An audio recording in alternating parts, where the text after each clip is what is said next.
వీళ్ళకి తగిలినప్పుడు ఒకలా మాట్లాడడానికి గల కారణం ఏంటి? దళిత సమాజం కానీ లేకపోతే బడుగు బలహీన వర్గాల ప్రజలు కానీ దీని మీద ఎలా స్పందిస్తున్నారు?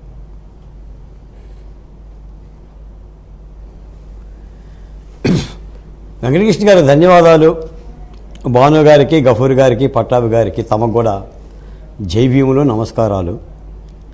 విజయవాడలోనే ఈ రాయి తగలటానికి కారణం ఏంటంటే ఆ నింద కూడా అమరావతి రైతుల మీద వేయాలి కాబట్టి.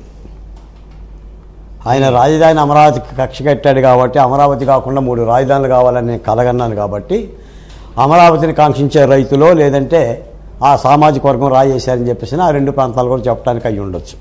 పోతే వెంకటకృష్ణ గారు 48 గంటలు గడిచిన ఈ గులకరాయి ధారావాహిక శీర్షిక ఇక ఎన్ని వారాలు సాగుతుందో ఎన్ని నెలలు సాగుతుందో నాకు తెలియదు. కానీ రాష్ట్రంలోని సమస్యలన్నీ ఒక్క గులకరాయితో రాళ్లపాలైపోయినాయి. ఇక మనం మాట్లాడాల్సింది ఎన్నికల 30 రోజుల్లో కూడా గులకరాళ్ళ గురించే. జగన్మోహన్ రెడ్డి గారి యొక్క ట్రాప్ కూడా అదే. సరే, ముందుగా ఒక మాట ఏంటంటే ఏ దాడి జరిగినా ఎవరి మీద జరిగినా అది రాయి దాడైనా మరో దాడైనా సరే తప్పనిసరిగా ఖండించి తీరుతాం. దానికి ముఖ్యమంత్రి జగన్మోహన్ రెడ్డి గారే అక్కర్లా, నా దృష్టిలో పవన్ కళ్యాణ్ గారు కూడా అక్కర్లా, చంద్రబాబు నాయుడు కూడా అక్కర్లా, వెంకటకృష్ణ గారికి జరిగినా, పట్టాభి గారికి జరిగినా, గఫూర్ గారికి జరిగినా, భాను గారికి జరిగినా కూడా ఖండించి తీరుతాం. ఇది ప్రజాస్వామిక దేశం, ఎవరి భావాలను వాడు ప్రకటించవచ్చు.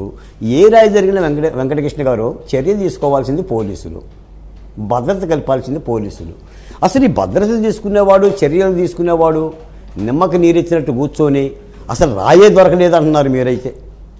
రాయే దొరకలేదు, రాయేసినోడు దొరకల అంటే గజం మిథ్య పలాయన మిథ్య, శంకరాచార్యుల కథలాగానే ఉంది.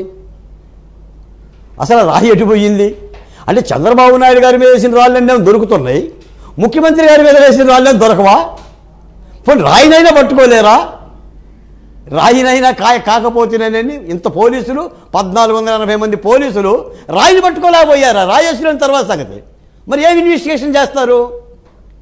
ఈ రోజున గొడ్డలు వేటి హంతకంలో పట్టుకోలేరు, కోడికత్తి హంతకంలో పట్టుకోలేరు, డ్రైవర్ సుబ్రహ్మణ్యం హంతకంలో పట్టుకోలేరు, డాక్టర్ సుధాకర్ని వేధించిన వాళ్ళ మీద చర్యలు తీసుకోలేరు, ఏ వజీరా మీదో అబ్దుల్ సలాం మీదో ఎవరు చేసినా కూడా ఏమీ తీసుకోరు.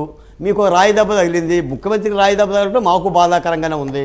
కాకపోతే నేను చదివిన చరిత్ర ఏంటంటే ఈ దేశంలో ఒక విధానపరమైన నిర్ణయాలు, దేశానికి సంబంధించిన ఒక పటిష్టమైన నిర్ణయాలు తీసుకున్న శ్రీమతి ఇందిరాగాంధీని అగంతకులు తుపాకులతో కాల్చేశారు. శ్రీలంక విషయంలో కూడా అలాంటి విధాన నిర్ణయం తీసుకున్న రాజీవ్ గాంధీని ధాను అనే ఒక మహిళ ఆత్మహత్యతో దాడి చేసింది. నక్సల్స్ మీద అలాంటి విధాన నిర్ణయాలు తీసుకున్న చంద్రబాబు నాయుడు గారి మీద క్లోమోర్ మైన్స్తో పేల్చేశారు. కానీ ఇలా ముఖ్యమంత్రి మీద రాళ్ళ దాడులు అయితే అక్కడ చేయరా, గులకరాళ్లతో దాడులు చేయరా. నిజానికి ఇందాక మీరు చెప్పిన మంత్రుల వరుస చూస్తుంటే ఈ ప్రభుత్వ అధినేత విధానం నచ్చగాక ప్రజలు తిరగబడ్డదని ఇప్పుడు రాళ్ళేసింది. చంద్రబాబు నాయుడు గారి మీద నచ్చని వాళ్ళు ఎవరైనా చేసి ఉండొచ్చు, చంద్రబాబు నాయుడు గిట్టని వాళ్ళు చేసి ఉండొచ్చు, ఆయన మూలాన మోసానికి గురైన వాళ్ళు వేసి ఉండొచ్చు అని అంటే మరి ఇప్పుడు జగన్మోహన్ రెడ్డి గారి యొక్క ఈ 3 రాజధానుల మూర్ఖపు సిద్ధాంతంతో ఈ ప్రాంతాన్ని కలతలు పెట్టి కన్నీరు పెట్టి దళితుల యొక్క మారణ హోమం చేసి అమరావతి లేకుండా చేసి విశాఖ ఉక్కుకు న్యాయం చేయకుండా ప్రత్యేక హోదా ఎగ్గొట్టి జీతాలు ఇవ్వకుండా అంగన్వాడీ టీచర్ల పొత్తికడుపులు చెయ్యేసి అరెస్ట్ చేసినందుకు అమరావతి మహిళల కళ్ళారా రక్తాలు కళ్ళ చూసినందుకు అది కూడా అనుకోవచ్చు కదా. అంటే నీ పరిపాలన బాగలేదనే అర్థం, ప్రజలు నిరసన వ్యక్తం చేస్తున్నారనే కదా. మన సవాంగ్ గారు చెప్పింది కూడా అదే కదా, ప్రజలకు భావ ప్రకటన స్వేచ్ఛ ఉంటుంది, వాళ్ళ ప్రకటనని స్వేచ్ఛగా ప్రకటిస్తారు కాబట్టి ఎవడో గులకరాయి అంతకుడు కూడా వాడు నిరసన వ్యక్తం చేసిందని భావించవచ్చుగా, అలాగని అనుకోవాలి కదా.